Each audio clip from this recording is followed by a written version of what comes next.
You talk a lot about the hybrid founder system. Can you maybe give a highlight or overview of like what that actually means and how you use that on your day-to-day, or what you recommend to your companies you invest in? Yeah. So I kind of came up with this term hybrid founder, and I like literally just made it up, but I like it, which is I think it's someone who is building a company or companies, and also investing. And so that's kind of what I'm doing with Onward and Open Sky.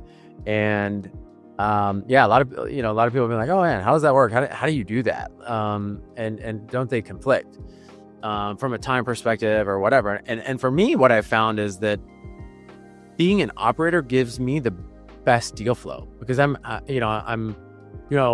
working with service providers. I'm working with, I'm doing this decision. Okay, hey, we need to hire a new B2B accounting software, right? Or like we need to do sales tax, or whatever. And like, all right, who's in the space? And it's like old school, Avalara, and this one. Oh, there's this new guy, Numeral. They just, like, haven't really been great. Like Johnny recommended him, Susie recommended him. Like, we should talk to them. I'm like, oh, well, how big are they? They're like, oh, like 2 years old, just super new, but like everyone loves them, right? And then that turns into like, oh, let's talk to them, and we use them. They're great, cool. Like, let's invest in them or whatever, right? Actually happened to me early on at Stack. We leveraged a company called Teachable. This guy Encore Nakal, and he, we were customers of his. He was a customer of ours.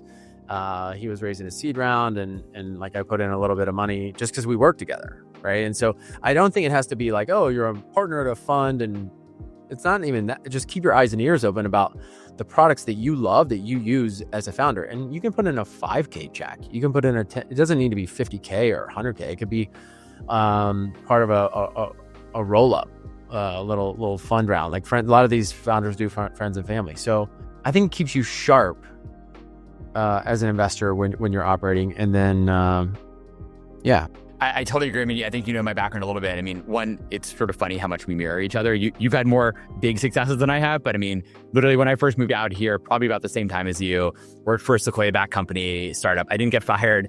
Company got acquired after 18 months. And so I was like, wow, big win.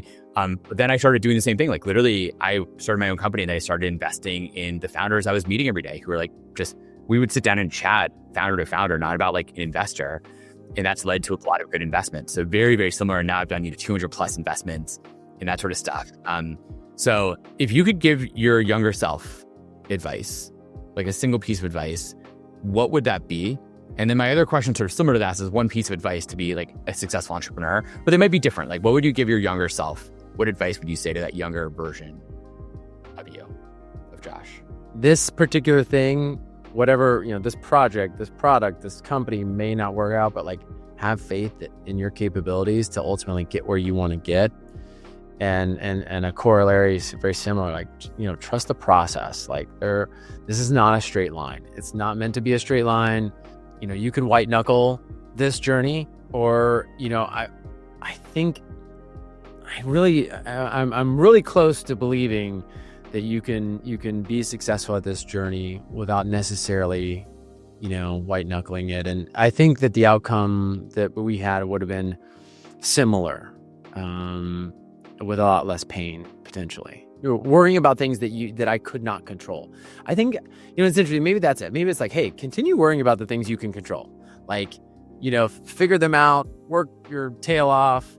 But if it's outside of your control, maybe that's where the advice is like, look, like you can't control Facebook. Let's not worry about that. Let's figure it out. But like, don't beat yourself up. Good things happen, bad things happen. And I think the most important thing is staying in the game, sticking around, like being resilient. I mean, that's something that just is so important, is just being resilient. I'm really good at staying in the game. I'm great at endurance. I think the thing that I continue to work on is enjoying the game. I'd love to do this, and I want to do it. I want to do it for a long time, but I gotta feel good about it. Otherwise, like, what's the point, right? Like, I think that's kind of the message, is like, and I'm not saying I figured it out. I'm saying I want to figure it out with everybody out there.